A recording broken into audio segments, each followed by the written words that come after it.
this morning. Amen. Please be seated.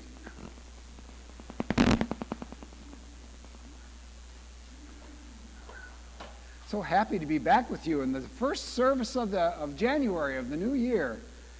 Good to see all of you.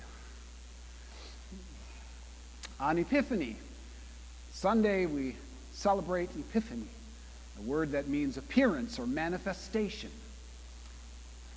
Sometimes illumination, Epiphany. In North America, that's where we are now. The Christmas season goes from Black Friday, just after Thanksgiving, to Boxing Day, just after Christmas. But a couple of hundred years ago, and the centuries before, the Christmas season started on the 25th of December, and it went to the day of Epiphany, January 6th, tomorrow. Those were the 12 days of Christmas, like the song, on the first day of Christmas. Nice song, but every time I hear it, I don't know about you, but I find myself thinking, when is it going to end? I get so relieved when I hear the 12 drummers drumming. It's kind of like continually going up a ladder until it ends. I suspect that in addition to all the Christmas songs that we heard, we've also watched our favorite Christmas movies. And I have a couple that I've enjoyed watching. Most of them, actually almost all of them, have happy endings. For example, The Grinch, who hated Christmas the whole Christmas season. And please don't ask why. No one quite knows the reason.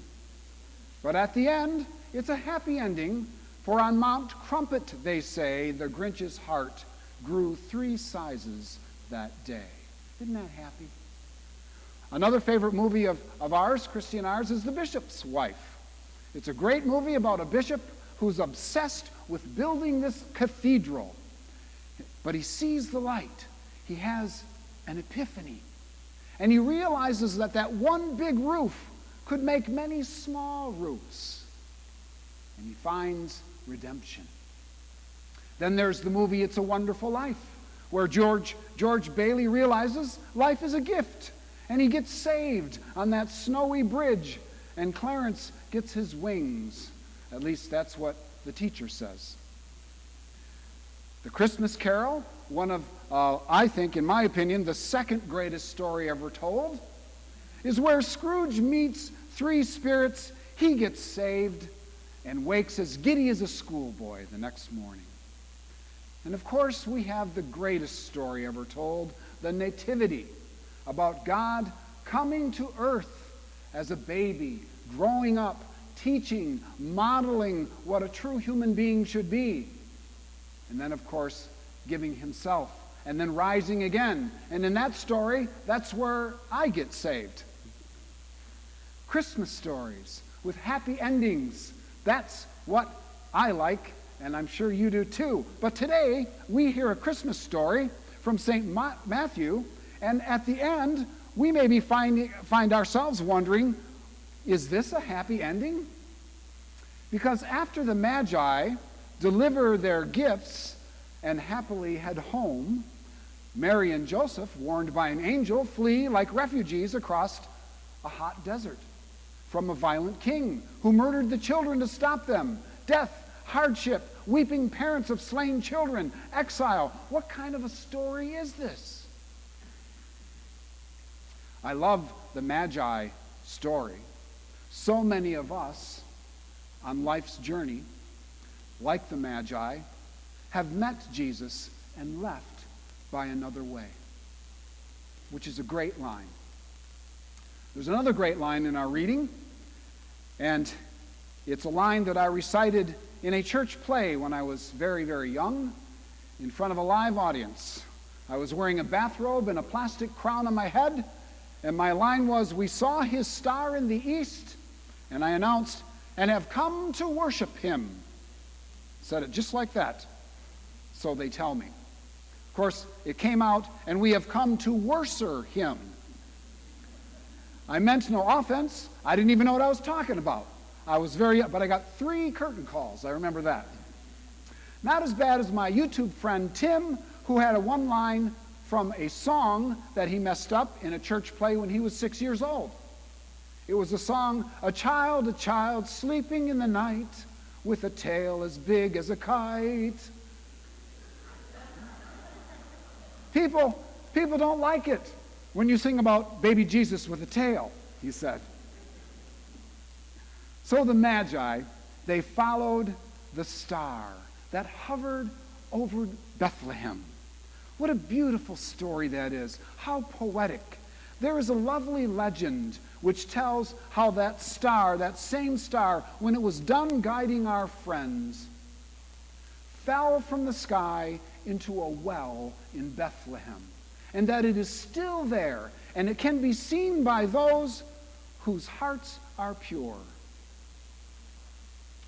The Magi were philosophers, astronomers, who have an inspiring wisdom for us. They don't call them the wise men for nothing, even though the Bible in the Greek doesn't specifically say they were men. I happen to know that women can be wise too. Men or women, they were wise enough to know what was happening in heaven. God was up to something big, so they undertook the difficult journey, not quite sure where they would end up.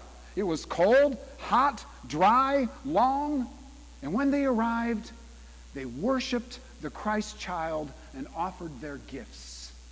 It is a story about smart people, smart enough to pay attention, willing to go on a journey and leave by another way, which is to say they were changed. Happy, happy. But we know the story doesn't end there. It gets worser.